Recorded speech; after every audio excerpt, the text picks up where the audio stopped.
It's time, Cougar Nation. Cougar Tracks. The best season analysis with BYU insider Mitch Harper on KSL NewsRadio and on video every day on the YouTube page for KSL Sports. Welcome into Cougar Tracks here on the KSL Sports YouTube and KSL NewsRadio, your legacy home of the Cougars. I am your BYU insider, Mitch Harper. It's a Monday edition of the show. Pretty good vibes for BYU sports right now, especially on the gridiron where BYU football put together an impressive bounce-back win over the TCU Horned Frogs. The top story of the day. The biggest story in the world of BYU sports right here on Cougar Tracks. 44-13, BYU crushes TCU, gives the Horned Frogs a little dose of the medicine that TCU's given to BYU the past 17 years or so. Dominant victory for the Cougars, who now improved to 9-1 overall, 6-1 in the Big 12 with 2 games remaining in league play. Everything in front of BYU still. Win the last 2, you're in Arlington going to the Big 12 championship game. And it was an impressive showing throughout the evening for BYU. Look, as Tanner Wall said, these late night spots for BYU, it's just their bread and butter, man. They are great in these 8:15 p.m. spots, and they showed it against TCU on Saturday night. Complete performance, especially from Bear Bachmeier. I thought Bear was exceptional in that game against TCU. Highest graded quarterback by Pro Football Focus over the weekend in the Power 4 ranks. Bachmeier finished with 23 of 33 passing, 296 passing yards, 1 touchdown through the air, and then on the ground, 10 carries, 59 yards, and a touchdown run. When Bear is able to have success like he did on Saturday, man, that was as good as it gets. That was a flawless performance. 70% completion rate, able to do a lot on the ground. The balanced attack from BYU's offense, they were making it a focus to get back to their identity. They showed that a lot on Saturday. Again, you just go through the numbers and the stats. There's just not much to nitpick from this game. And I think the big thing that we learned too is that BYU is an excellent football team. And I think, TCU is not a great team this year. They have completely fallen short of what I thought were pretty high expectations for this TCU team. They just seem like they lack any sort of identity or momentum right now in their program. It just seems dull for Sonny Dykes' team. But still, that doesn't take away from the fact that BYU hammered a bowl-eligible team who just a few weeks ago was 6-2. And they're reeling right now. They lost to an okay Iowa State team, and then they lost on the road to an excellent BYU football team. And it just feels like because it was a late-night spot, they're not getting the credit BYU is that they probably should. And Kalani Sitake was asked about the college football playoff rankings, if he has any opinion on that. Yeah, I don't get involved in that. I'm just going to keep playing ball. So, yeah, I'm probably the wrong guy to ask about that stuff. We just play ball. Huh? Would have been nice to get a little bit longer answer on that until Kalani gets cut off. That was great. But you expect that answer from Kalani Sitake. We'll find out the college football playoff rankings on Tuesday night, 6:30 p.m., the reveal for the CFP rankings.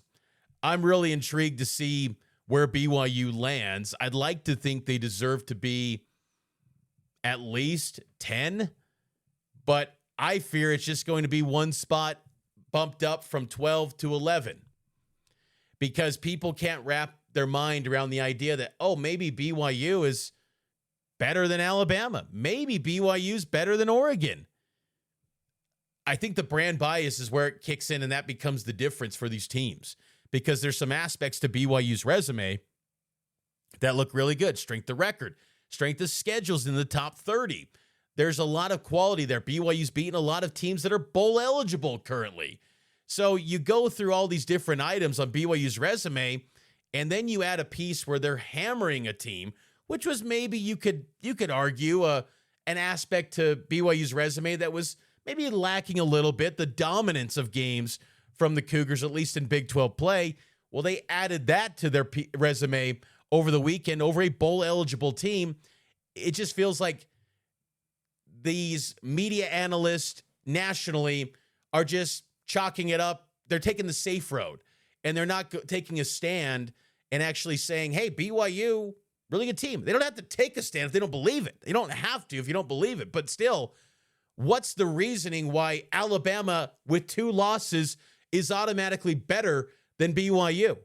One of those losses was to a 5-loss team in Florida State who's not bowl eligible, and then you lose on your home field to a team in Oklahoma who's really good. Oklahoma's an excellent team.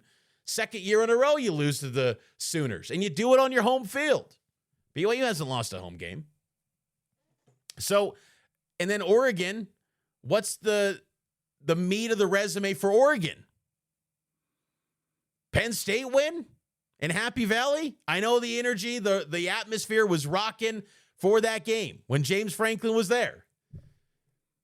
But is that the big piece to Oregon's resume? Look, they hammered Minnesota over the weekend on Friday night, but again, I just think that when you also look at BYU's resume now, the Arizona win is looking really good. The East Carolina is trending up shockingly. There's some aspects, again, to the resume for BYU that are coming along quite well, yet no one seems to acknowledge that. BYU, though, not worrying about it, as Kalani Sitake said, and they showed against TCU a completely different mindset, and Kalani Sitake saw that from his team. Felt like there was a different sense of urgency from them all week long in the prep. And so I'm glad that it all worked out. And, TCU is a really good team. I think it was just a matter of us putting it all together in all 3 phases. I think it worked out nicely, and it felt good. This game felt like I've been asking us to do this the whole time. So it's my job to get them to play this way every game, but I'm glad that it showed up now, especially in November, where we can try to build some momentum off. Bear Bachmeier continued to impress, like I said. And then I also thought BYU's wide receivers played well. Chase Roberts, Parker Kingston.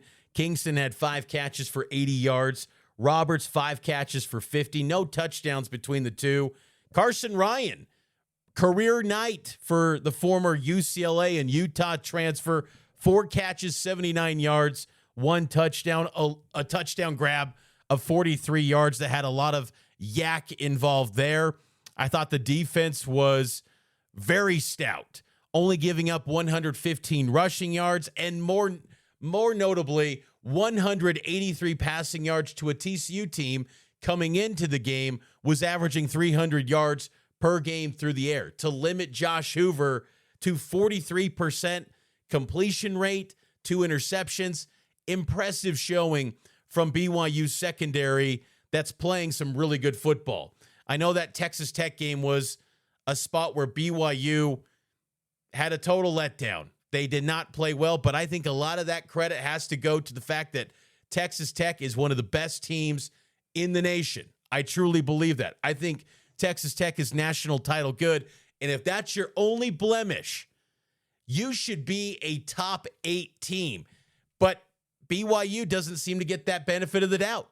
Top 30 strength of schedule, very competitive, but they got blown out against Texas Tech. And look, you got to answer for that. That's fair. They did not compete against Texas Tech. And that's where you can have some doubts and say, how good are they truly? But still, I think they responded and showed the nation this is a really good football team, but they got to continue to stack up those impressive performances. And I do believe style points don't necessarily say they're the end-all, be-all in college football, but if you can put together 30-plus point wins, you're going to be in a position to have everything in front of you, I'd like to think, in this college football playoff going forward. Let's take a break. On the other side, we'll get to the stock exchange, what's trending up in BYU football here on Cougar Tracks, and it's powered by KSLSports.com.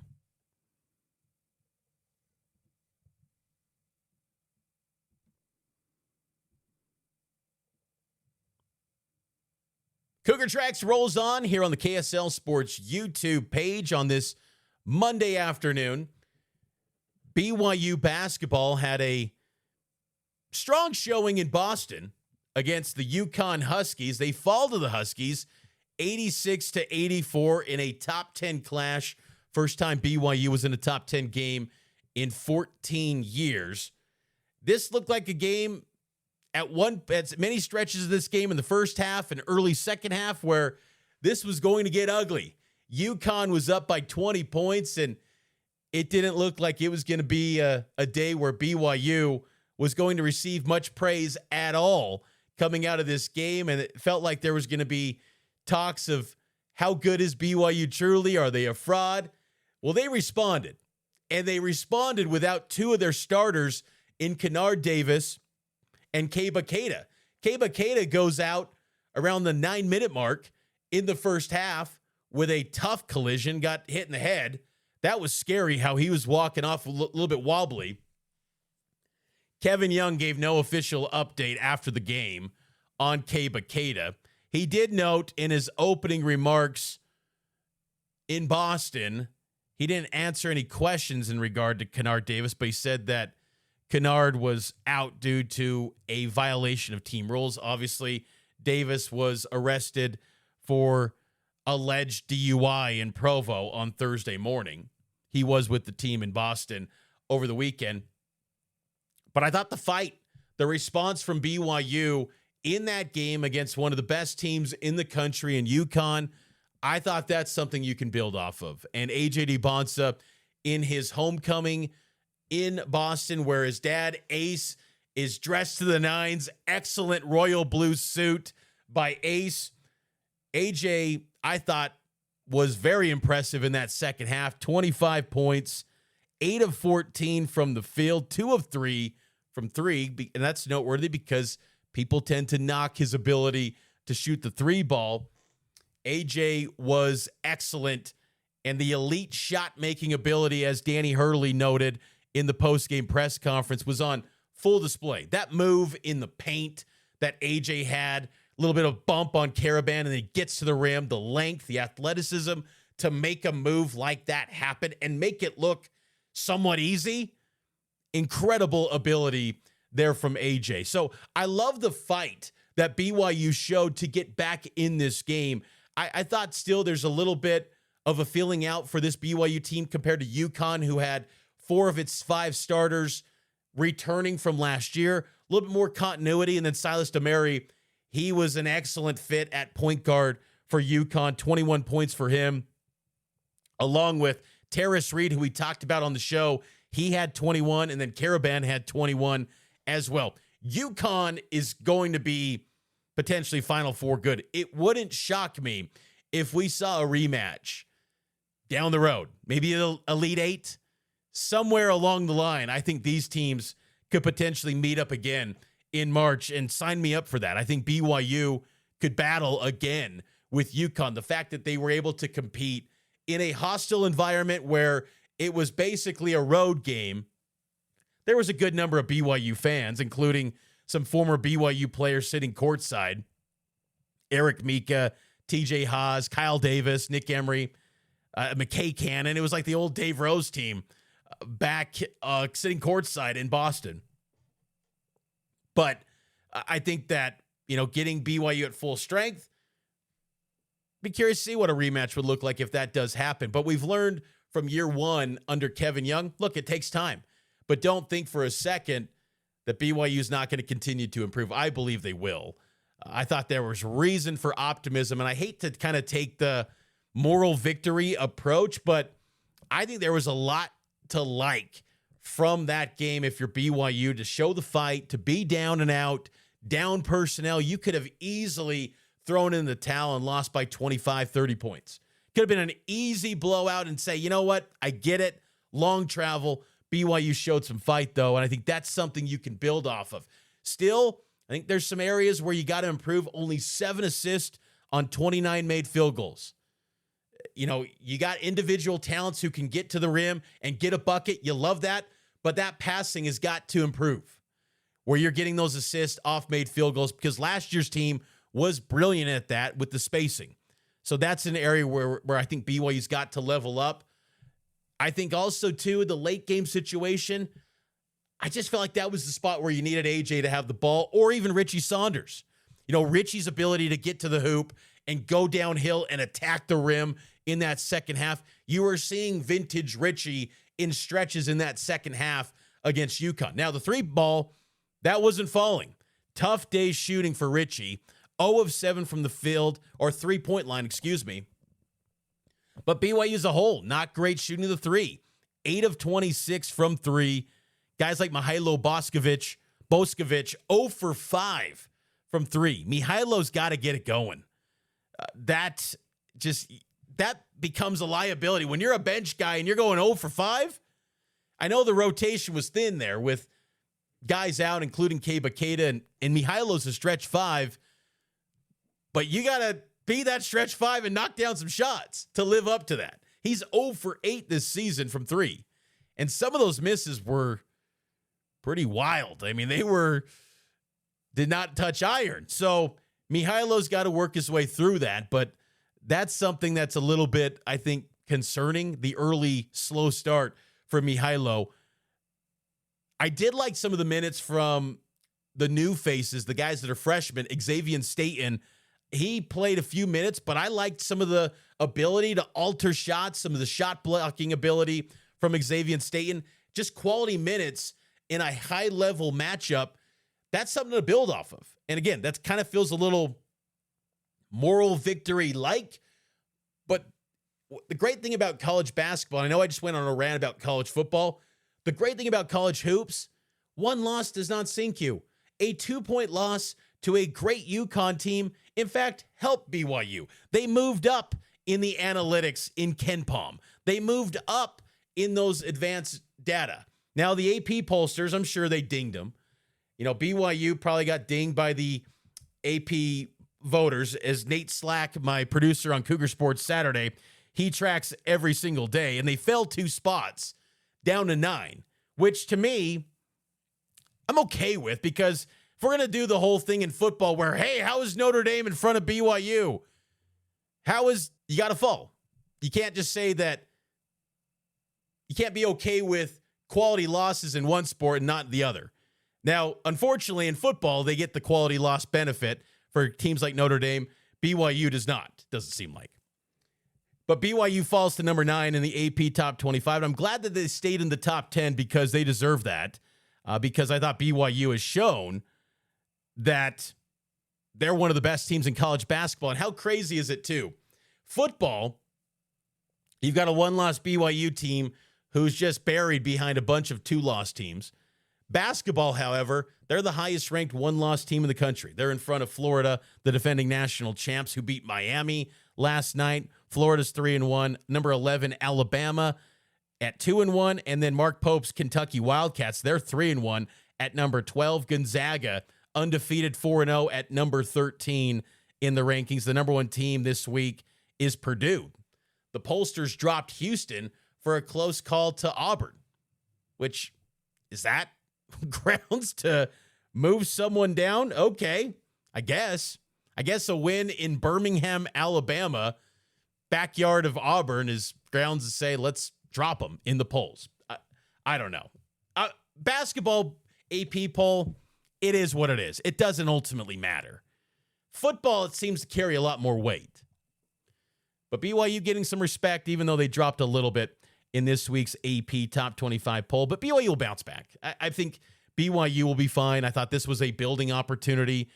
Again, I think the big question again with Kennard Davis, what's his status going forward? That's got to be something that gets resolved. Kevin Young didn't say indefinitely, but he just said that violation of team rules, he's out. They didn't really give a timeline in Boston as to how long he would be out with that suspension, but he was with the team over the weekend. But a lot of good things, I think, to take away from that game for BYU, despite what really was a terrible start to the game against UConn. But the Cougs fall 86-84. They're now 3-1 overall this season. Their next game will be this Friday against the Wisconsin Badgers, who appear at number 23 in the AP Top 25. So another Top 25 clash this week for BYU Hoops, and that will take place 2 p.m. on Friday.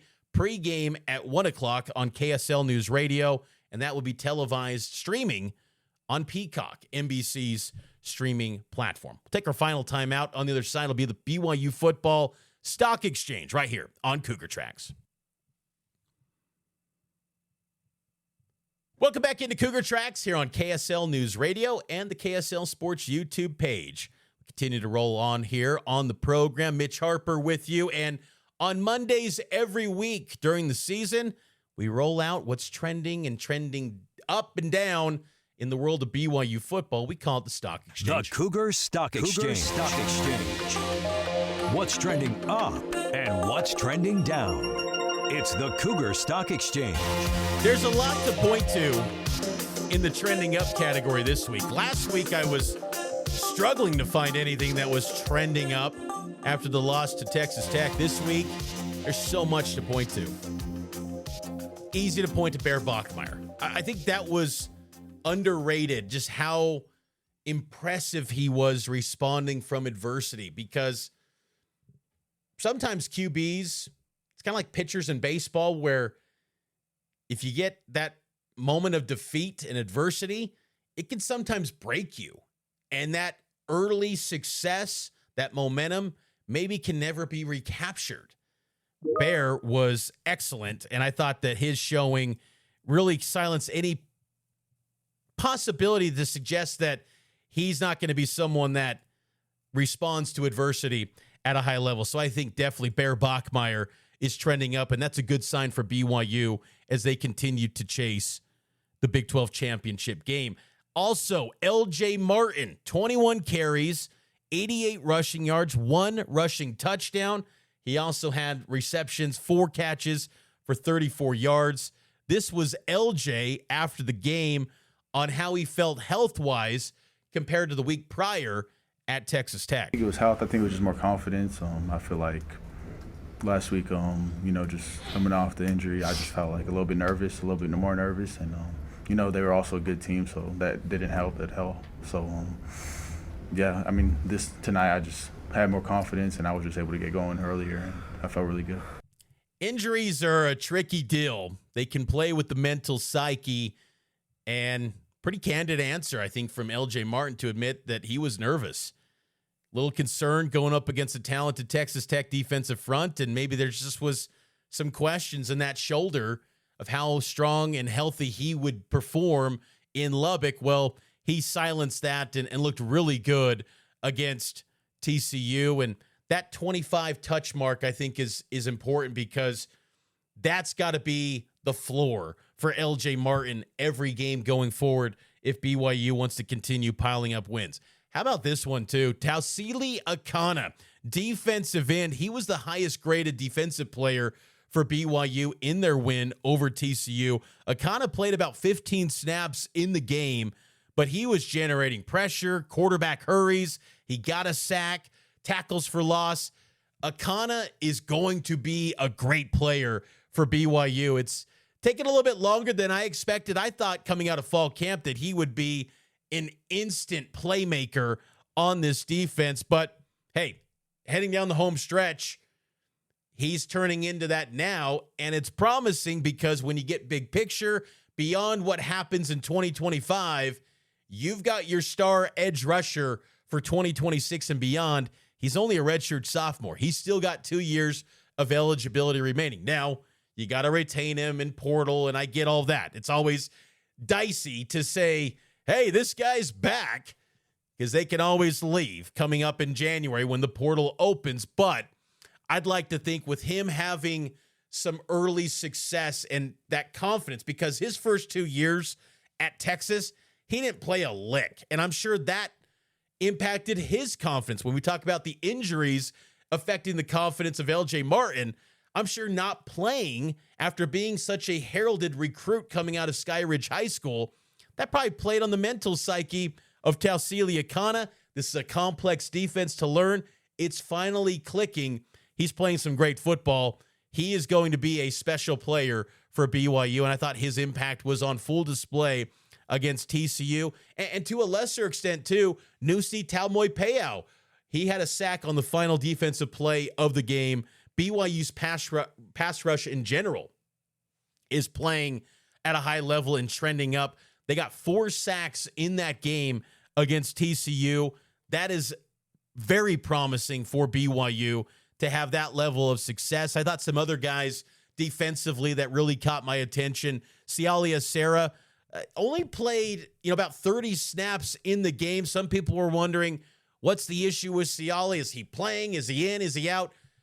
Well, he played. It was just rotating in with Max Alford. Max Alford got a little bit shaken up in that game against TCU, but I thought Siale was really stout and one of the better linebackers in the game for BYU. Also, Keanu Tanavasa trending up.